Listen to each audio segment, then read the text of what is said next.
Hi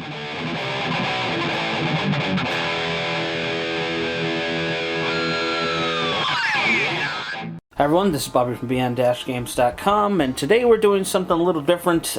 Today we are fixing my Mad Catz TE1 fight stick. I customized this stick in around, I want to say about 2013. So was still playing a lot of Street Fighter 4 at the time. And this one has a PS360 in it, board for compatibility. We installed this so I could play on Xbox 360 and PS3 as well as other older consoles, and originally thought it would work with the PlayStation 4, but as far as I'm aware, and I might be wrong about this, they actually never sorted that out. Apparently this board, or whatever the final firmware that I know of, only allowed it to work for like 8 minutes, and then the controller stopped responding the way Sony deals with its security. I don't know. I'm not sure. So I originally was going to do this video last week, but then I opened it up and I realized that I actually took the stick out of it. And I don't remember when. I think I took the stick out and might have put it into the Adams wave, the Adams wave or the Thomas wave at some point, and figured I wasn't going to be using this one for a while because people stopped playing Street Fighter 4 with me, so I kind of put this away.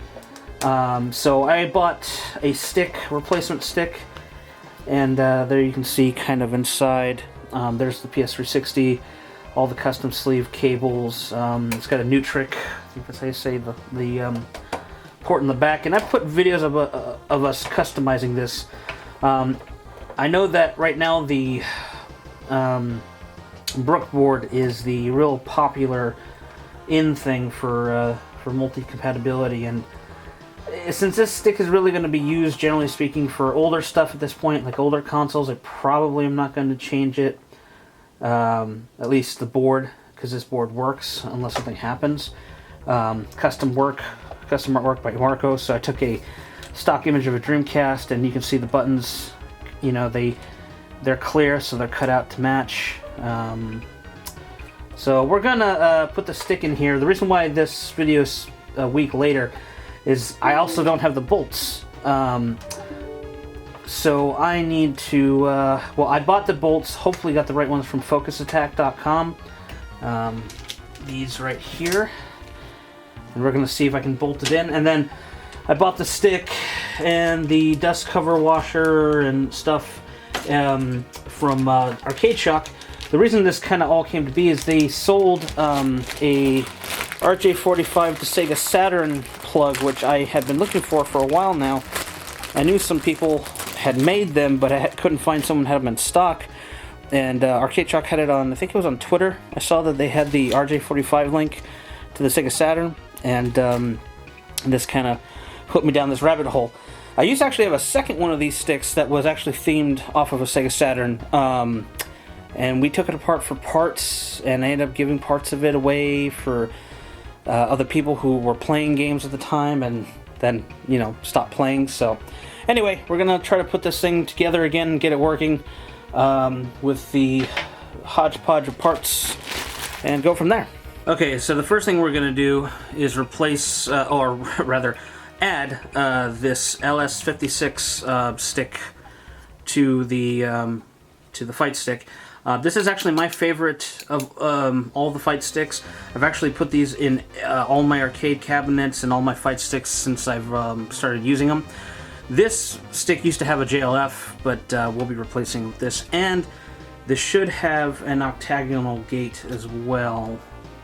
I don't see it, but we'll see. And I also have the dust cover, so we're going to replace that here first.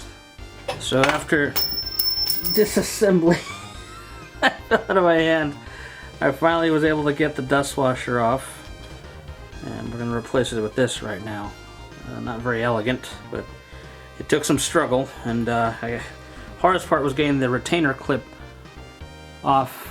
I don't know if you can see that on camera, but alright, let's get this on. Alright, so there it is on. I'm going to put the cap back on.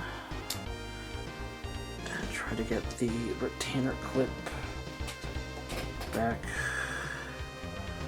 on so it does the still springy.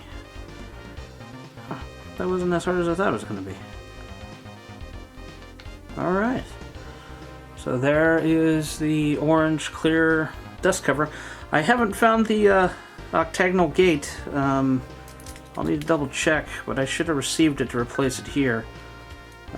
We'll see. Okay, it does look like I'm going to have to either repurchase. I gotta check my order, but I can't find the octagonal gate, so we're going to just use a square gate for now. This is easy enough to replace once the stick is actually in the actual fight stick, but I don't have it with me right now. I prefer the octagonal. You know, I know the square is what a lot of people use, but I just happen to prefer the octagonal myself. So we'll just screw this in back into place, and now I gotta figure out how I mount it in here. I don't remember. I think the pins are facing that way, so it's gonna be a trial and error. Okay, here it is fully assembled. Now let's mount it to this top plate. I forgot how annoying these were to mount because of the shallowness at the bottom here. Let's see. That kind of fit. Well, I may not. It's got a washer. I may not need the washer.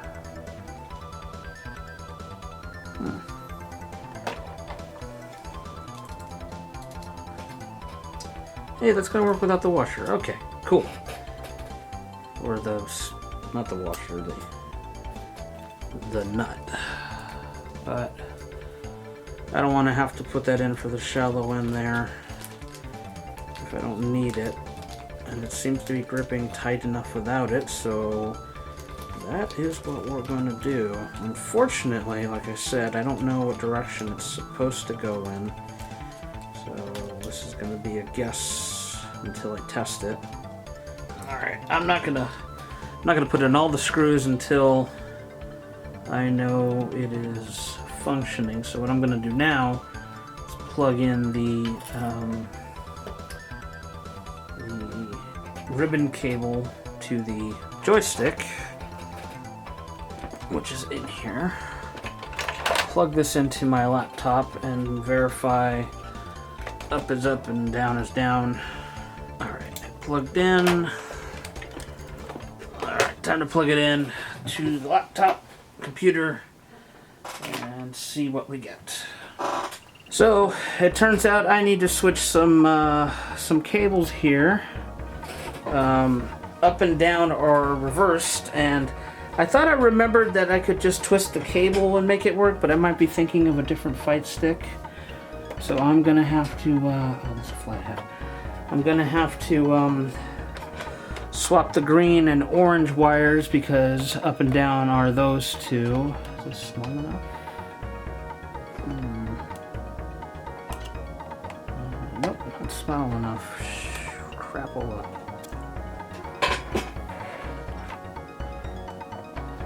Okay, that is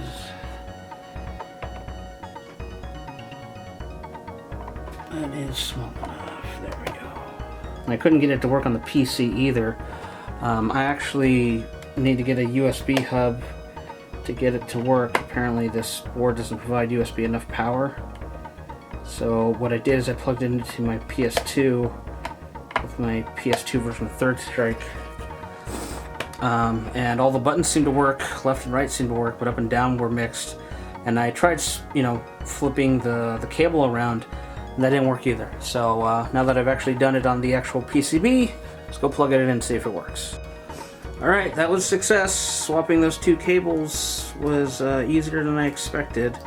Now I'm going to get the bolts on, get the ball on, and give it a quick test. These screws are hex screws.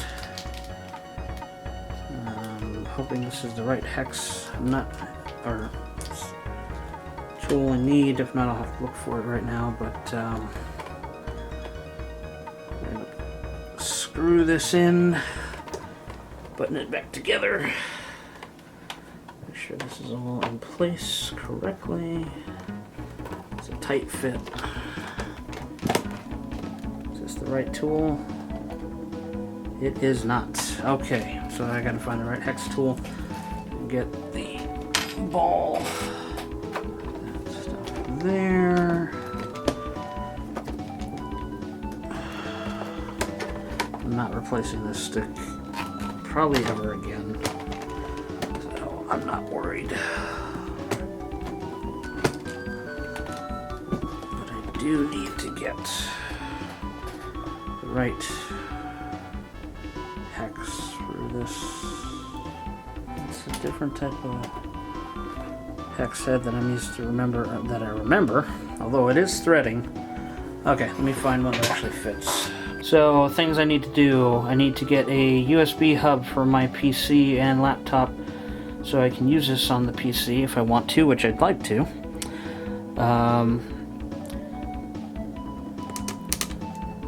That's about it, actually. The stick works. I'll show a little bit of that here at the end on the PS2 in my testing corner. Kind of a mess right there, but its function is kind of what it's doing right now. But this stick is still viable for retro consoles mostly and the PC. I have one for the PS4. I have dedicated PS4. MacLeod's TE2 that I customized, but this one holds a special place in my heart, mostly because of the Dreamcast.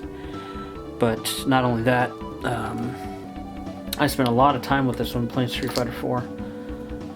Was planning on going to EVO with it at one point, and career and things get in the way. Never happened. And the Street Fighter 5 came out, which is, I'm sorry if you like the game, you can if you really do like it. But Street Fighter 5, in my opinion, is dog shit. It's really bad.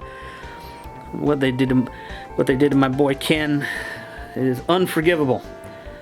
A lot of other things, but I just, yeah. Oh, that feels so much better. Okay. Well, she's buttoned up, ready to go. I'm gonna plug her into the PlayStation 2 and just do some quick tests. Now I think about it, I do need to get the octagonal gate for this, although that's not priority. Okay, we're using my spare old CRT in the back. If you're wondering why I'm not using the OSSC, it's already plugged into the Thomas Wave cabinet, Adams Wave, however you want to say it, and I'm going to be recording Power Stone 2 pretty soon here.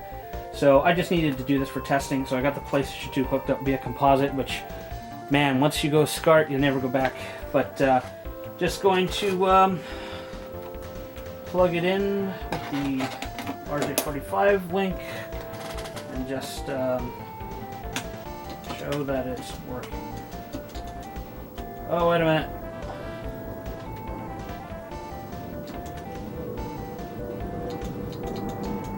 Oh no, it's working. I thought it wasn't working. I thought left and right got mixed again. Ooh, that would have looked bad. Let's make sure. This feels weird sitting like this, but it's the only way we can... Oh, no. Son of a bitch.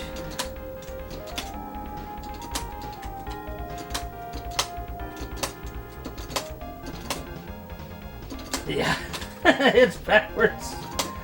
I'm gonna have to switch cables. I'm just gonna call it here, but